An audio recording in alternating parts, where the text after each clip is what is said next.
Depois da faculdade eu vou parar de estudar. Esse é o pensamento de muitas pessoas hoje em dia. Muita gente cresce ouvindo ali que a fase do aprendizado ela termina quando você termina o colégio, termina a faculdade. Mas isso pode ser um grande erro, né? Um obstáculo para o seu crescimento ao longo da sua vida, ao longo da sua carreira, né? No mundo de hoje, essa mentalidade ela não se sustenta mais. Antigamente a gente esperava que a pessoa seguisse ali pelo caminho linear, né? Eu vou estudar, depois de estudar vou fazer uma faculdade, vou trabalhar ali por décadas, até eu me aposentar quando eu estiver ali entre 50 e 60 anos. Mas essa lógica ela não faz mais sentido. A expectativa de vida hoje em dia aumentou muito, o mercado de trabalho mudou e a necessidade de se reinventar a todo momento se tornou quase que uma habilidade essencial do ser humano, né? A questão é, como manter um aprendizado contínuo e não ficar para trás? E é sobre isso que eu vou falar no episódio de hoje. Meu nome é Bruno Ribeiro, se você ainda não me conhece. Eu sou coach, especialista no desenvolvimento de pessoas, da autodisciplina, em construir os melhores hábitos para transformar a sua vida, tendo aí mais foco, mais produtividade. E se você for novo por aqui, não deixe de assinar o nosso canal para que você possa acompanhar toda semana o conteúdo exclusivo que eu lanço aqui e em outros canais que eu também vou deixar aqui na descrição do episódio. E isso vai te ajudar a sair da zona de conforto, trazer aquela energia que você precisa para parar de procrastinar e aí, eventualmente, agir de verdade, né? Se você preferir, como eu falei, eu vou deixar outros canais aqui na descrição do episódio e você pode acompanhar por eles, tá bom? Imagina que você comprou um celular novo, top de linha, aquele maravilhoso, só que passam-se 10 anos e nunca mais você atualizou o sistema. Com o tempo, ele acabou ficando lento, incompatível com os novos aplicativos e começou a travar. Agora, faça uma comparação disso com a sua mente, com o seu cérebro, né? Com o seu aprendizado, com as suas habilidades. Se você não se atualizar de forma constante, você acaba ficando ali ultrapassado, seja no mercado, seja no trabalho, seja na vida como um todo, né? Quer ver alguns exemplos para tangibilizar esse conceito? Imagina um profissional de tecnologia que resiste às inovações, como, por exemplo, ferramentas digitais ou a inteligência artificial que chegou agora, né? E acaba perdendo espaço para aqueles que, eventualmente, abraçam essas mudanças. Um exemplo clássico são os bancários, que a gente já ouviu, né? Que eles ficaram ali dependentes dos processos manuais, enquanto o setor mudou rapidamente para processos automatizados, digitalizados, para o próprio Internet Banking, que chegou ali mudando a forma de trabalhar e os aplicativos móveis, né? Alguém que aprendeu inglês também nunca mais se preocupou em praticar, em conversar, em atualizar o seu vocabulário. Hoje, por exemplo, pode estar evitando oportunidades internacionais porque não se sente confiante em se comunicar da forma adequada. Se a gente olhar para a liderança, um gestor que aprendeu ali técnicas tradicionais de liderança, voltada àquele momento de comando e controle, né, de ser uma liderança mais ditatorial, vamos dizer assim, e nunca buscou entender a dinâmica atual das equipes, a liderança mais humanizada, não vai entender a importância da inteligência emocional. E agora pode ter ali uma baixa motivação dos seus colaboradores e até uma rotatividade alta, uma reatividade alta. E assim como todo celular ultrapassado, as nossas competências elas também precisam receber as atualizações constantes, né? Segundo a Carol Dweck, que a gente já conversou sobre ela aqui, né? Pessoas com mentalidade de crescimento acreditam que podem se desenvolver e por isso elas continuam buscando constantemente novos aprendizados, microaprendizados, né? Já aqueles que têm a mentalidade fixa, eles acreditam que as habilidades são inatas, que eles já nasceram com aquelas habilidades e que não dá para desenvolver coisas novas, né? E com isso eles acabam não evoluindo. A boa notícia é que nada disso tem a ver com a idade. Você já ouviu falar dos perennials? O termo foi criado aí pela Gina Pell, né? Ela é diretora de conteúdo e empreendedora, e ele foi usado para descrever pessoas que não são definidas pela idade cronológica, mas sim pela mentalidade de aprendizado, de adaptação, de crescimento constante que elas têm.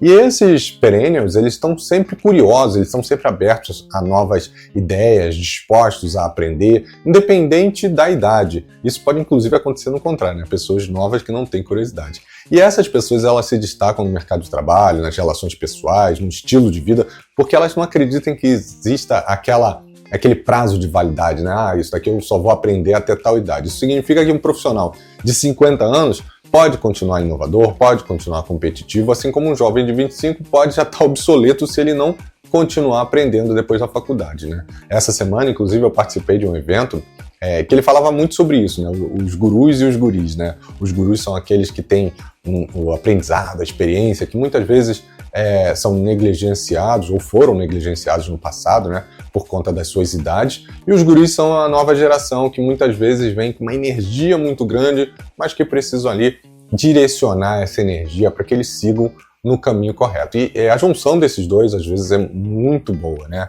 Principalmente para as empresas. Como se fosse uma flecha, né? Se você estiver lançando com toda a energia, com toda a força, mas numa direção incorreta, provavelmente você não vai alcançar o alvo, né? Então, de forma bem resumida, ser um perennial significa manter a mente aberta para que você tenha aí novas experiências, aprender com diferentes gerações, diferentes contextos, né, do dia a dia, e investir no autoconhecimento e na atualização contínua, né, no microaprendizado. Mas como é que você consegue aprender independente da idade? Talvez você já tenha ouvido alguém dizendo que depois de certa idade fica mais difícil aprender coisas novas. Mas será que isso realmente é verdade? O que será que a ciência fala sobre isso? E é justamente o contrário. O nosso cérebro, ele é como se ele fosse um músculo. Quanto mais a gente utiliza, mais forte ele fica, mais eficiente ele fica. E a neurociência tem alguns estudos recentes que demonstram claramente que a neuroplasticidade, que como eu falei aqui em alguns outros episódios, a capacidade do nosso cérebro de formar ou reorganizar as conexões neurais, não tem uma limitação da infância, da juventude. Ela permanece ativa ao longo de toda a vida. Isso quer dizer que quando você decide aprender uma nova habilidade, estudar um idioma diferente, ou desafiar sua mente com outras atividades que são inéditas, por exemplo, que você nunca tenha feito, você literalmente está fortalecendo o seu cérebro. E esses estímulos constantes, eles ajudam a melhorar as funções de memória, de criatividade, de raciocínio, a nossa capacidade de tomar decisão, independente da idade, né? No livro O Cérebro que se Transforma, o neurocientista Norman Doidge, ele fala rapidamente, né, e mais detalhadamente, como é que o cérebro pode se adaptar, pode se remoldar, né, se reinventar, até mesmo com idades avançadas, ali 80, 90 anos, que são os super idosos, né? Além disso, existem outras pesquisas também que dizem que a gente manter esse processo contínuo de aprendizagem contribui também com redução do risco de doenças como, por exemplo, Alzheimer, qualquer doença neurodegenerativa, né? E também ajuda a nossa saúde emocional e a nossa socialização, né? Ou seja, não importa se você tem 20, 50 ou 80 anos, nunca é tarde para você investir tempo em novos conhecimentos, para manter a sua mente ali jovem, ativa, criativa. O cérebro, ele é feito para ser estimulado, ele é feito para ser desafiado constantemente. Então aproveita essa capacidade e siga aprendendo, e para te ajudar também a manter o cérebro ativo, eu vou deixar aqui 3 formas de manter a sua evolução constante que você pode aplicar no seu dia a dia a partir de hoje, tá? A primeira dela é: transforme a curiosidade em hábito. Lembra que as crianças, elas fazem pergunta o tempo todo, você já deve ter sido criança, e elas são movidas pela curiosidade natural, né? O problema é que conforme a gente vai crescendo, muitas vezes a gente para de perguntar. E para reverter isso, existem alguns passos que a gente pode fazer perguntas sobre novos temas no dia a dia, ser curioso, né? Ler sobre assuntos diferentes do que a gente está acostumado, assistir a documentários, vídeos que despertem ali a sua curiosidade. E uma dica, né? Ao invés de rolar o feed sem propósito ali quando você estiver navegando nas redes sociais, siga um perfil ou um canal específico de um conteúdo educativo, um conteúdo que seja instigante, né? O segundo passo é adotar o aprendizado ativo, ou seja, mão na massa. Se você quer aprender algo novo, pratique imediatamente o que você aprendeu. Ensine isso para alguém, a técnica de Feynman, né, que a gente falou no episódio passado, que diz que ensinar é a melhor forma de consolidar esse conhecimento. Erre sem medo. Cada erro é um passo do aprendizado. Falhar não é errar, falhar é nem tentar. Então erre, não tem problema nenhum. Se você quer aprender um idioma, ao invés de apenas assistir uma aula, tente conversar com alguém, tente escrever pequenas histórias. Mas eu vou errar as palavras, tudo bem, não tem problema.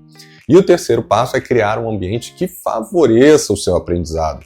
É participar, por exemplo, de grupos e comunidades que discutam temas que são do seu interesse de aprendizado. É ler livros que te desafiem a ampliar a tua visão, né, o seu domínio de conhecimento, trocar experiências com pessoas que já vivenciaram e que estão ali abertas ao aprendizado. Você lembra daquela história? Você é a média das 5 pessoas com quem mais você convive. Então você tem que escolher bem esse seu ciclo. E para te ajudar a consolidar esse pensamento, eu vou deixar aqui 3 filmes e 3 livros que vão te mostrar como o aprendizado contínuo pode mudar a sua vida e que mostram ali o poder desse aprendizado contínuo. O primeiro deles é O Homem que Viu o Infinito. Esse filme é um filme indiano, ele apresenta ali a jornada de um jovem indiano que ele é apaixonado por matemática e que mesmo sem ter tido nenhuma formação, ele mudou a maneira como a gente vê os números. Mas eu não vou deixar muitos spoilers aqui, tá? A história dele mostra a determinação, a paixão ali pelo conhecimento e como isso pode superar barreiras, deixando claro que é possível que a gente desafie os limites que às vezes a sociedade põe pra gente e possa contribuir de forma grande para o mundo, independente das circunstâncias, tá?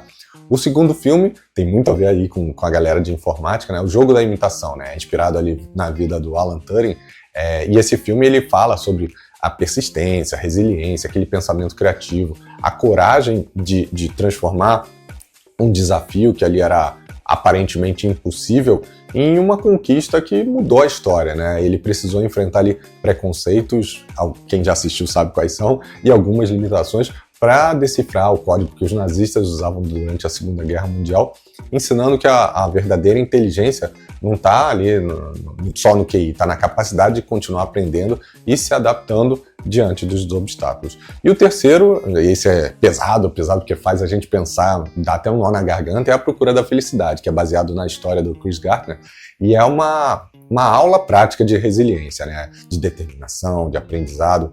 Ele passa ali durante o filme inúmeras adversidades e ele está buscando constantemente conhecimento, ele está querendo se aperfeiçoar, ele está querendo aprender para que ele mude a vida dele, né? Não só por ele, mas também pelo filho dele e superar esses desafios que eles passam. Então, esses foram os filmes e eu vou falar aqui alguns livros, né, que podem ajudar a expandir sua mente, né? Um deles é o Mindset, da própria Carol Dweck, que ele fala sobre como o sucesso profissional e pessoal também está diretamente relacionado à forma como a gente encara os desafios e o tipo de mentalidade que a gente tem, né, que envolve a importância ali de pensar no aprendizado contínuo, ressaltar que a gente sempre pode evoluir e mostrar quais são as características de uma mentalidade de crescimento e uma mentalidade fixa. Então esse livro é muito bom. Se você não leu, é um livro para você ter ali na sua cabeceira. O outro livro são Os 7 Hábitos de Pessoas Altamente Eficazes, que é do Stephen Covey. Esse é um clássico, né? Ele oferece ali lições que ajudam a gente a transformar a nossa vida pessoal e também o nosso lado profissional, mas ele é mais voltado ali para a parte pessoal e mostra como pequenos ajustes que a gente faça na nossa rotina, na nossa forma de pensar, eles podem provocar, sim, mudanças significativas na nossa vida. E o último é O Poder do Hábito, o último livro, né, O Poder do Hábito, do Charles Duhigg. E esse é um livro, cara, muito bom, muito gostoso de se ler. Ele explica de forma leve, de forma esclarecedora, com várias historinhas ali, como é que os nossos hábitos se moldam ao longo da nossa vida. E ele até explica a fisiologia, né? Ele revela que pequenas mudanças nos nossos hábitos cotidianos vão ajudar a desencadear uma transformação, uma coisa bem positiva, poderosa, mostrando que a gente é capaz, ao longo do tempo, de mudar os nossos comportamentos baseados nesses hábitos para ter ali uma vida vamos chamar mais plena, mais satisfatória. Então, concluindo aqui o episódio, o aprendizado contínuo ele não é um luxo, ele é uma necessidade no mundo de hoje. E quem não evolui acaba ficando para trás. E se você quer continuar esse papo e ter um apoio na criação dessa mentalidade de crescimento que eu falei aí da Carol Dweck, né? Mantendo o foco, criando aí disciplina desde o início da sua jornada, do teu objetivo, até que ele seja concluído, se inscreve no programa Fora de Série. Eu vou deixar aqui, é um programa dividido, um programa que eu estou criando, dividido em 3 pilares, né? O primeiro pilar é o pilar do autoconhecimento, que vai te ajudar a entender o teu momento atual, como é que o seu cérebro funciona, por que você tem os pensamentos e, obviamente, toda a cadeia, né? Pensamento que leva a uma emoção, um comportamento que você tem e o que precisa ser ajustado. O segundo pilar, que é o pilar da autorregulação, onde você vai aprender sobre os alicerces do seu modelo mental, como é que você constrói uma mentalidade de crescimento, como é que você cria bons hábitos, como é que você se livra das armadilhas que vão surgir no seu dia a dia, como, por exemplo, a procrastinação, a síndrome do impostor, que é muito comum, a síndrome do super-herói também, de achar que você precisa resolver tudo. E por fim, a gente entra no pilar da autogestão, que vai te ajudar a planejar, executar e monitorar as suas ações, e aí com técnicas, ferramentas, metodologias que vão te dar não só a clareza que você precisa, que vai ser construída ao longo do curso, mas também servir ali de uma bússola durante o seu percurso até que você conquiste seus objetivos. E nesse processo, né, nesse treinamento, é você ser o guia ali do programa, como se fosse um coach, como se fosse um mentor durante todo esse período. E se você gostou realmente dessa proposta e quer continuar essa transformação, o link vai estar aqui na descrição do episódio, independente do canal que você esteja assistindo. E caso as inscrições não estejam abertas no momento que você estiver entrando, você vai encontrar um link para a lista de espera e vai ser avisado assim que a próxima turma abrir, tá bom? Então, se você gostou, deixe seu curtir, deixe seu review, compartilhe esse conteúdo com pelo menos uma pessoa, assim a gente vai ajudar essa informação chegar a mais pessoas e também divulgar aqui o canal, tá bom? Um abraço e até semana que vem. Tchau, tchau, pessoal.